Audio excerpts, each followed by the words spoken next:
একটি মামলায় ভারতের প্রধান বিচারপতি সূর্যকান্ত বেকার যুবকদের তেলাপোকার সঙ্গে তুলনা করেছেন, তেলাপোকা বলে অভিহিত করেছেন। প্রধান বিচারপতি সূর্যকান্তবাবু বলেছেন, বেকার যুবকরা তেলাপোকার মতো, যারা পরে গণমাধ্যম, সোশ্যাল মিডিয়া, আরটিআই কর্মী হয়ে সরকারি ব্যবস্থাগুলোর উপর আক্রমণ করে, প্রশ্ন তোলে। বেকার যুবকদের সাথে প্রধান বিচারপতির এত সমস্যা কেন?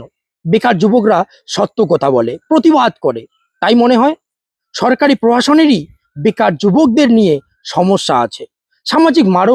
সামাজিক মাধ্যম তরুণ প্রজন্মের আত্মপ্রকাশের একটি মঞ্চ দিয়েছে।